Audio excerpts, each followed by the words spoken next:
Hello everyone, welcome back to my channel. I hope आप सब लोग अच्छे होंगे। और गाइज, जैसे कि मैंने कल वीडियो डाला था SBI clerk memory based video कि कैसे मेरे प्री में कितने मार्क्स आए, और जैसे कि बहुत सारे एस्पिरेंट को क्वांट में बहुत प्रॉब्लम आती है कि मैम आप क्वांट कैसे सॉल्व करते हो। तो गाइज, मैं आपको बस कुछ चीज़ें बता देती हूँ। ऑब्वियसली मैं आपको अपना तरीका बताऊंगी कि मैं क्वांट कैसे सॉल्व करती हूँ और मैंने उस मॉक के क्वेश्चन कैसे सॉल्व किए थे।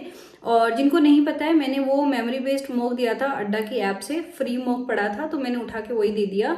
और गाइज, मैं ना कभी भी शॉर्ट ट्रिक से क्वेश्चन नहीं करती, क्योंकि मैंने स्टार्ट में जब प्रिपरेशन स्टार्ट की थी अपनी, तब मैंने ट्राई किया था लेकिन मेरे से हुआ नहीं। मैं कंफ्यूज हो जाती थी शॉर्ट ट्रिक में और मेरा बहुत ज़्यादा टाइम ले लेती थी और मैं मतलब अपनी एक्यूरेसी को लेके ना कॉन्फिडेंट नहीं हो पाती थी। तो मैंने अपना बेसिक तरीका ही रखा, बस मैं बेसिक तरीके को थोड़ी जल्दी जल्दी सॉल्व कर लेती थी। ये वीडियो थोड़ा सा लंबा हो सकता है। बाकी मैंने जो अर्थमेटिक के क्वेश्चन किए तो मैं आपको एक एक जो फॉर्मूला लगाया मैंने सीधा डायरेक्ट लगाया, लेकिन मैं आपको फॉर्मूला लिखती जाऊंगी और आपको बताती जाऊंगी। ठीक है, तो मैं स्टार्ट करती हूँ और आपको साथ साथ बताती जाती हूँ। ठीक है, साइड में मैं क्वेश्चन लगा दूंगी और एक साइड में उसको सॉल्व करूंगी। ठीक है, तो स्टार्ट करते हैं। तो गाइस, सबसे पहले ये जो क्वेश्चन मैंने लिया है ये है टाइम इन वर्क का। तो मैं क्वेश्चन पढ़ती जाऊंगी, सॉल्व करती जाऊंगी, फॉर्मूला आप देख लेना, स्लो कर लेना वीडियो को। ठीक है, तो पहले लिखा हुआ है A can do a work in 24 days. तो लिख लिया A can do a work in 24 days, दिख रहा है आई थिंक, है ना। A can do a work in 24 days. दूसरी लाइन लिखी हुई है कि B can do the same work in 18 days, है ना। तो 24 एंड 18, तो आपको एलसीएम एचसीएम फॉर्मूला पता है? तो नहीं पता है तो बता देती हूँ। इन दोनों का एलसीएम निकाल लेंगे, इन दोनों का कॉमन निकाल लेंगे जिससे दोनों डिवाइड होते होंगे। 24 और 18 का हो जाएगा अपना 72। ये 3 बार हो जाएगा और ये 4 बार हो जाएगा। ठीक है, ये हो गया, ये 3 बार हो गया, ये 4 बार हो गया। अब आगे क्या बोल रहा है? If A starts work alone in after 4 days, तो मतलब ए ने अकेले काम शुरू किया और 4 दिन तक काम किया, तो मतलब 12 काम कर लिया। ये होता है टोटल वर्क अपना। ठीक है, इसमें से 12 काम ऑलरेडी हो चुका है, तो टोटल में से 12 निकाल देंगे तो रिमेनिंग वर्क बच गया 60, है ना। फिर बोल रहा है कि 4 डेज बी ज्वाइंड हिम, 4 दिन बाद बी ज्वाइन कर लेता है। तो 4 दिन तक तो ए ने अकेले ही काम किया ना, 4 दिन बाद बी ज्वाइन कर लेता है। तो अब बताओ कि पूरा जो काम है ना वो कितने दिन में कंप्लीट हुआ। अब देखो, ऑब्वियसली 4 दिन तो ये है, प्लस जो बाकी जो काम है 60, वो दोनों मिलके करेंगे। ए प्लस बी दोनों की एफिशिएंसी को जोड़ देंगे तो 7, 60/7, तो 4 प्लस 60/7 को डिवाइड करेंगे तो आ जाएगा 8, 4/7, इसको ऐड कर देंगे, 8 और 4 12, 12 4/7, ये हो जाएगा आंसर। मैं थोड़ी हिंदी मीडियम से हूँ तो बीच में आपको ये बट्टा वगैरह ये सुनाई देगा। ठीक है, ये पहला क्वेश्चन हो गया अपना। अब दूसरा क्वेश्चन देखते हैं। दूसरा क्वेश्चन है एवरेज का। ठीक है, अगेन मैं बेसिक फॉर्मूले से ही करती हूँ। इसने क्या बोला है?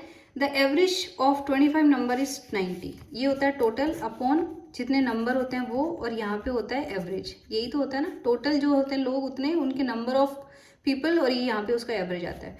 तो ये बोल रहा है कि 25 लोग है ना, जो 25 लोग उनका एवरेज है 90। तो टोटल कितना हो गया? 90 इंटू 25। ठीक है, when one new number added in these 25 number the average increase by 5। अब ये बोल रहा है कि अब एक यदि बंदा वाला x मान लो वो ऐड हुआ, तो पहले 25 थे अब 26 हो गए, तो ये जो पहले 90 था ना एवरेज, अब ये 5 और बढ़ गया, तो 95 हो गया, है ना। तो अब देखो 90 into 25 plus x equals to 95 into 26। बस ये यहाँ माइनस प्लस करना है और अपना आंसर आ जाएगा x equals to 220, x equals to 220। ठीक है, ये आ गया। अब अगला क्वेश्चन देखते हैं। तो अगला क्वेश्चन है अपना एसआई का, सीआई नहीं है, सिर्फ एसआई का है। तो अगला क्वेश्चन क्या बोल रहा है? ए and be invested same amount in 2 different scheme on simple interest. दोनों ने सिंपल इंटरेस्ट पे किया है, तो ये ए ने भी सिंपल इंटरेस्ट पे किया, बी ने भी सिंपल इंटरेस्ट पे किया। ठीक है, और ये क्या बोल रहा है कि अब ये क्या बोल रहा है कि ए इन्वेस्टेड 12, ए ने x रुपये इन्वेस्ट किए हैं 12% इंटरेस्ट से 5 साल के लिए। ठीक है, और बी ने किए हैं x रुपये किए हैं, सेम अमाउंट किया 18% के हिसाब से 5 साल के लिए, अपॉन 100। और ये बोल रहा है the difference between interest received by A and B, और दोनों के बीच का डिफरेंस कितना है? 1440। अब बस आपको ये इक्वेशन सॉल्व करनी है। x है वो अपना निकल जाएगा, इसको आप मल्टीप्लाई कर दो डायरेक्ट, तो आ जाएगा 60x माइनस 90x। तो आप उल्टा भी लिख सकते हो क्योंकि नेगेटिव में आया है, तो इसका मतलब बी का भी इंटरेस्ट ज़्यादा हो सकता है, तो इसको नेगेटिव को कंसिडर नहीं करेंगे। ये आ जाएगा 30x upon 100 3/10 x equals to 1440, 3 से इसको कर देंगे काट देंगे तो ये आ जाएगा 4 time 12, 8 time and 0 and x equals to आ जाएगा 4800। लेकिन क्वेश्चन में पूछा है कि दोनों कितना अमाउंट, तो ये x तो a ने किया और इतना ही b ने किया है, तो 2 से मल्टीप्लाई कर देंगे तो ये आ जाएगा 9600। ये हो गया आंसर, ठीक है। अब अगला क्वेश्चन देखते हैं। अगला क्वेश्चन अगेन MPSP इसके ऊपर है और ये इंपॉर्टेंट है। MPSP में थोड़ा हो जाता है, कंफ्यूजन हो जाता है एस्पिरेंट को, तो देखो क्वेश्चन पढ़ते जाएंगे करते जाएंगे। अगला क्या बोल रहा है, ए shopkeeper mark price of an article is 2450। इतनी इसने शॉपकीपर ने MP कर दी प्राइस की। आपको भी पता होता है CP, फिर शॉपकीपर कोई MP करता है, वहाँ पे फिर डिस्काउंट देता है और यहाँ पे SP आ जाती है और यहाँ पे होता है अपना प्रॉफिट। ये पता है ना आपको, ये फॉर्मूला आपको पता होना चाहिए, ठीक है। MRP अलग होती है, सेलिंग प्राइस अलग होती है, क्योंकि डिस्काउंट दे देते हैं शॉपकीपर। तो अब इसमें ये क्या बोल रहे हैं, ही allows 2 successive discount of 20% and X%। अब देखो मैं इसको बेसिक तरीके से करूँगी, तो MP पे इसने क्या किया है, 2 डिस्काउंट दिए। एक तो 20% का दिया है, तो मतलब 80/100 डायरेक्ट माइनस करके लिख लेंगे, या फिर परसेंटेज आता है तो आप डायरेक्ट 4/5 ही लिखोगे, ठीक है। फिर X% का दिया है, तो X हमें नहीं पता कितना है, तो 100 - X/100 इतना दिया है। और यहाँ पे फिर अपनी SP बन जाती है 1470, तो यहाँ पे अपनी SP बन गई 1470, ठीक है। अब बस वापस आपको कैलकुलेशन करनी है, X की वैल्यू निकालनी है, ठीक है। कैलकुलेशन जितना शॉर्ट में कर सकते हो, 5 से डायरेक्ट 10 से 10 गया, 5 से डायरेक्ट अपन ने डिवाइड कर दिया, 4 टाइम 9 टाइम 49 डेफिनेटली यहाँ से कट जाएगा 3 टाइम्स। बाकी आपको कैलकुलेशन करनी है सिंपल वे में, और आपकी x की वैल्यू यहाँ पे आपको डायरेक्ट कैलकुलेशन करनी है और यहाँ पे आपकी x की वैल्यू आ जाएगी 25, ठीक है। कैलकुलेशन जितनी जल्दी काटापीटी कर सकते हो वो कर लेना, ज़रूरी नहीं है आपको बड़े ही से काटना है। इतना सोचोगे उससे अच्छा मैं तो बोलती हूँ छोटे छोटे से ही काट दो फटाफट, ठीक है। ये आगे 25 आपने आंसर आ जाएंगे। मैं इसी को घुमा लेती हूँ। अब अगला क्वेश्चन देखते हैं। अगला बोल रहा है एज के लिए, कि ये बोल रहा है कि A की जो प्रेजेंट एज है वो B से 14 ईयर्स ज़्यादा है, तो 14 + B ये A की प्रेजेंट एज है। फिर बोल रहा है 12 साल पहले, तो मतलब A - 12 B - 12, ठीक है। उनकी रेशियो था 2/1, ये रेशियो था। तो वापस A एंड B की इक्वेशन बन जाएगी, तो A - 12 equals to 2B - 24। A की जगह ये लिख देंगे, तो 14 + B - 12 इक्वल्स टू 2B - 24। तो यहाँ पे आ जाएगा 2 और B इधर चला गया, 24 इधर आ गया, +24 और B इधर है B इक्वल्स टू आ जाएगा 26, ठीक है। और अपन को क्या पूछा है, A की परसेंटेज ये पूछी है, तो 26 में से 14 ऐड करेंगे तो A की परसेंटेज आ जाएगी 40। ये हो गया सही, ठीक है। तो गाइज मैं ऐसे ही क्वेश्चन सॉल्व करती हूँ मेंस में भी, मतलब मैं मेनली ऐसे ही सॉल्व करती थी हमेशा अपने प्रिपरेशन में। अगला क्वेश्चन है स्पीड एंड बोट का। स्पीड एंड बोट का आपको एक चीज़ पता होनी चाहिए कि डाउन स्ट्रीम में जो स्पीड होती है वो ऐड होती है, अप स्ट्रीम में जो स्पीड होती है वो माइनस होती है। एक्स जो होती है अपनी बोट की स्टिल वाटर में स्पीड होती है, वाई जो होती है वो अपनी करंट की स्पीड होती है, ठीक है। देखो क्वेश्चन पढ़ते जाएंगे, अगेन क्वेश्चन पढ़ते जाओ करते जाओ, अपन को अलग से कुछ नहीं करना है, ठीक है। अभी क्या बोल रहा है, the speed of boat in still water is 12 km/h। इसका मतलब एक्स की वैल्यू दी हुई है 12, ठीक है। If time taken by boat to cover 20 kilometre downstream में, तो मतलब 12 + y is equals to 10 kilometre upstream में, मतलब 12 - y, ठीक है। ये इक्वेशन अपनी बन गई है, तो ये इक्वेशन अपनी बन गई है। अब अपन को सॉल्व कर लेंगे। 10 से 10 गया तो आ जाएगा 12 + y is equals to 24 - 2y, y इधर आ जाएगा तो 3y is equals to 12, y is equals to 4। y की वैल्यू आ गई 4, डायरेक्ट यही तो पूछा था अपन ने स्ट्रीम की, मतलब करंट की तो पूछी थी, तो y इक्वल्स टू 4 आ गया, ठीक है। अब अगला क्वेश्चन करते हैं। अगला क्वेश्चन अगेन आपको रेशियो का दिया हुआ है। The 3 student Riya and Ram and Puja got 74 marks, total इनके मार्क्स है 74, ठीक है। अब देखो आगे क्या बोलता है, the ratio of marks obtained by Riya and Pooja, Riya and Pooja को मिला है 4/5 एंड पूजा एंड राम को मिला है 3/2। अब पूजा कॉमन है दोनों में, तो दोनों के रेशियो को इक्वल करेंगे, तो इक्वल करने के लिए यहाँ से 3 से मल्टीप्लाई कर देंगे तो 15 आ जाएगा, और यहाँ पे भी 5 से मल्टीप्लाई कर देंगे तो 15 आ जाएगा, ठीक है। तो इसका मतलब ऊपर नीचे दोनों तरफ मल्टीप्लाई करने का सेम से।